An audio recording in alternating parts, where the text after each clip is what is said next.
क्या होता है अगर ट्विन फ्लेम कोई एक ट्विन फ्लेम अपने इस सोल कॉन्ट्रैक्ट को तोड़ देना चाहे, या what happens when a twin flame breaks their soul contract? क्या है ये सोल कॉन्ट्रैक्ट? ट्विन फ्लेम्स का जो कॉन्ट्रैक्ट है वो ज़रूरी नहीं कि 3D यूनियन के लिए ही हो या रीयूनियन या मैरिज के लिए ही हो। देखिए, जो मैरिज की एज में हैं वो ये सुनकर एकदम से गुस्सा हो सकते हैं, लेकिन जो अबव 50-60 की एज में चल रहे हैं और उन्हें ट्विन फ्लेम का इस जन्म में इस एज में पता चला है, तो क्या समझते हैं कि आप क्या ये फिर से मैरिज करने की ओर दौड़ेंगे? नहीं ना।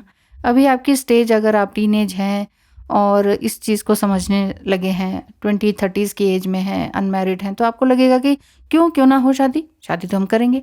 कर लीजिए, ये तो बहुत अच्छी बात है, और हो जाए तो बहुत ही अच्छी बात है। लेकिन जिनका नहीं हो पाता है, उनकी बात है जैसे, तो ट्विन फ्लेम कॉन्ट्रैक्ट ज़रूरी नहीं है कि 3D लेवल पर ही हो।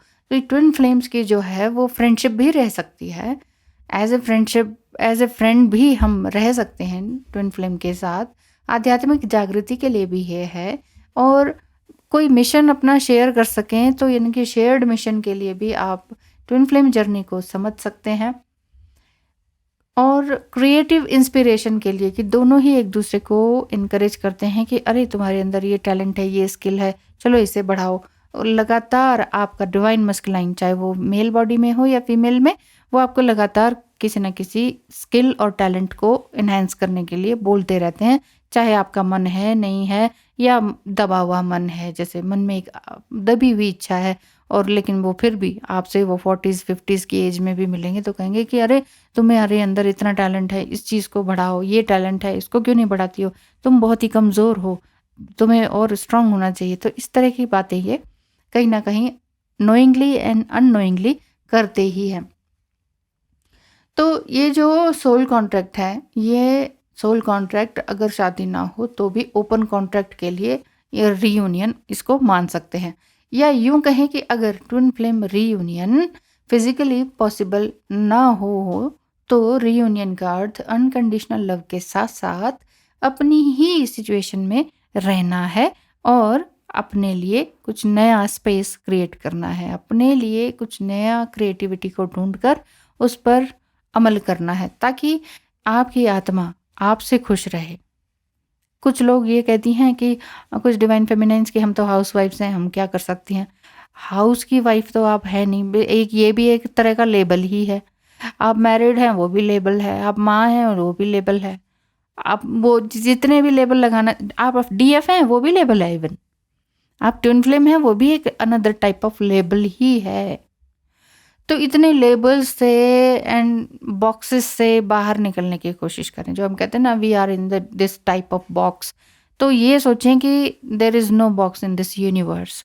यूनिवर्स में किसी टाइप का बॉक्स है ही नहीं, सब कुछ खुला है, घूम रहा है, प्लैनेट्स हैं अपनी अपनी जगह पे चल रहे हैं, सब अपने अपनी गति में लगातार चल रहे हैं, ना कोई किसी को देख रहा है, ना कोई किसी से जल रहा है, ना कुछ है ना कुछ। क्यों आप कहेंगे कि ओ प्लैनेट क्या जलेगा, प्लैनेट क्या खुश होगा किसी से? वो सब भी तो एनर्जीज हैं, एनर्जीज ही तो हैं। पेड़ पौधे भी एक दूसरे से एनर्जी है। अगर आप किसी पेड़ पौधे को प्यार दें, ब्लेसिंग दें, तो वो खराब या मुरझा रहा हो ना, वो भी सुंदर बन जाता है, वो फूल भी मरता मरता भी खिल जाता है। तो क्या है, वो एनर्जी तो है। वो क्या, वो फीलिंग नहीं उसके अंदर भी फीलिंग्स हैं, आपके अंदर भी फीलिंग्स है।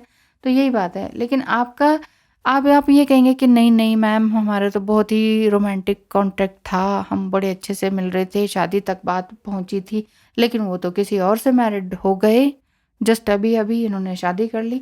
ये क्या बात हुई? फिर मुझसे इतनी बातें की, मेरे साथ इतना टाइम बिताया, इतना सोल कांटेक्ट था, इतना ज़बरदस्त मैग्नेटिक पुल था, इतने सारे वादे थे, बिल्कुल ऐसा लगता था कि DM जस्ट मुझसे ही करेंगे शादी, तो मुझसे क्यों नहीं की? ऐसा क्या हो गया? तो देखिए, किसी न किसी रीज़न से वो आपके साथ रोमांटिक कॉन्ट्रैक्ट में रहने से अगर वो मना कर देते हैं, तो भी आप सोल लेवल पर एक ही रहेंगे। बाकी अगर आप ये कहें, ये तो सिर्फ आपके मेंटल स्ट्रांग रहने पर ही डिपेंड करता है, मेंटल स्टेबिलिटी पर डिपेंड करता है कि आप किसी और को अपने स्पाउस के रूप में एक्सेप्ट करते हैं या नहीं। मतलब कि शादी दूसरे से करना चाहते हैं या नहीं, ये टोटली आपके ऊपर डिपेंड है। ठीक है, कि आपने ये सब चीज़ों को एक्सेप्ट करना भी है या नहीं। क्योंकि कई बार ये होता है कि डिवाइन फेमिनाइन्स के ऊपर प्रेशर भी होते हैं हर तरह के। फिर कई बार ये भी सुनने में आता है कि हम तो अबव 40 अबव 45 हो गए हैं, अब काहे का प्रेशर है, अब तो सब अपनी अपनी जगह चले गए, इतनी एज हो गई हमारी, हम तो अनमैरिड ही रह गए। लेकिन ट्विन फ्लेम कहीं और ही शादी करके बच्चे करके एंगेज हैं, ऐसा दिखाई देता है। तो लेकिन फिर भी अगर आप उनके बारे में सोच रहे हैं तो वो क्या है, ये कोई पागलपन तो है नहीं, ये है सोल कॉन्ट्रैक्ट। ये सोल लेवल पर आपका उनसे कनेक्शन बना ही हुआ है। तो लाइट वर्क अगर आप हैं तो ऑलरेडी स्पिरिचुअल वर्क कर ही रहे हैं किसी स्पिरिचुअल संस्थान से जुड़कर, तो दूसरों की लाइफ को पॉजिटिवली चेंज आप कर ही रहे होंगे, तो आप अपने ही ट्विन फ्लेम के साथ इस 3D वर्ल्ड में एक साथ काम कर सकते हैं। और अगर ऐसा भी नहीं है तो कोई बिजनेस भी आप एक साथ कर सकते हैं।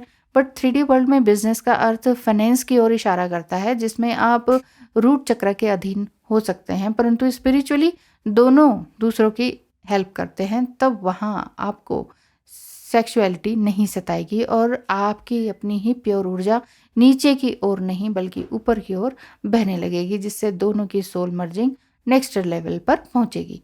और कुछ ट्विन फ्लेम्स के ट्विन इस धरती से भी अलविदा कह जाते हैं, कुछ ऐसे भी होते हैं, तो ऐसे में भी आप उनसे कनेक्शन फील कर सकते हैं और अपने 3D के सभी काम और स्पिरिचुअल काम बड़े ही अच्छे से निभा सकते हैं या कर सकते हैं। तो मैंने सभी स्टेजेस बता दी। अगर आप अनमैरिड हैं और रोमांटिक रिलेशनशिप था बट वो कहीं और मैरिज हो गए, आप दोनों ही स्पाउस से मैरिड हैं, या फिर आप लाइट वर्कर हैं, या इस तरह के आप स्टार सीड हैं, या फिर आपके ट्विन फ्लेम इस जगत को ही छोड़कर चले गए, तो सभी कंडीशन में, कंडीशंस वही मैं बता रही हूँ, कंडीशन कुछ भी हो, आपका जो अनकंडीशनल लव है वो बना रहता है और आपका सोल कॉन्ट्रैक्ट उनसे कभी भी छूटता नहीं है। इसका मतलब ये नहीं है कि आप मिसिंग फीलिंग करें, डिप्रेस फील करें। इसका मतलब ये है कि आप अपने आप को स्पिरिचुअली हाई करते रहें और अपने काम करते रहें। कहने में ईजी है लेकिन करना मुश्किल है। लेकिन वही बात है, फिर से यही कहूँगी, मुश्किल है बट इम्पॉसिबल नहीं है। ध्यान रखिए अपना। Thank you and God bless you.